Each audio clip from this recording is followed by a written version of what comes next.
एक बार की बात है, एक गरीब औरत थी जिसका नाम लक्ष्मी था।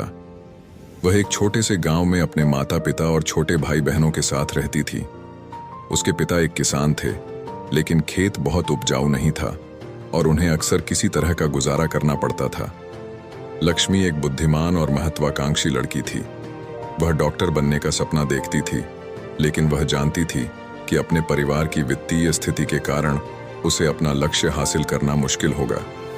एक दिन लक्ष्मी के पिता बीमार पड़ गए। वह काम करने में असमर्थ थे और परिवार की आय और भी कम हो गई। लक्ष्मी को अपने परिवार की मदद करने के लिए स्कूल छोड़ना पड़ा। लक्ष्मी ने अपने परिवार का समर्थन करने के लिए कड़ी मेहनत की। उसने घरों की सफाई और खेतों में काम करने जैसे अजीब अजीब काम किए। उसने स्थानीय बाजार में हस्तनिर्मित शिल्प भी बेचना शुरू किया।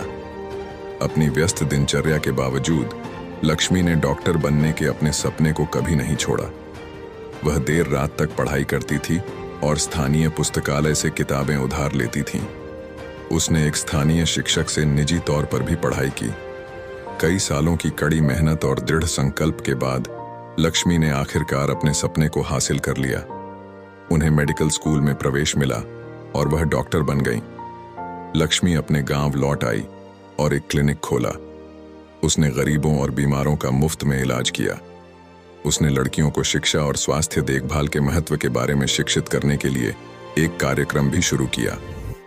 लक्ष्मी की कहानी हम सभी के लिए एक प्रेरणा है। यह दिखाता है कि अगर हम अपने दिमाग में रखते हैं और अपने सपनों को कभी नहीं छोड़ते हैं तो कुछ भी संभव है। लक्ष्मी की कहानी हमें यह भी याद दिलाती है कि हमें दूसरों की मदद करने की जिम्मेदारी है, खासकर उन लोगों की जो कम भाग्यवान हैं। हम सभी दुनिया में एक फर्क कर सकते हैं, चाहे वह कितना भी छोटा क्यों ना हो।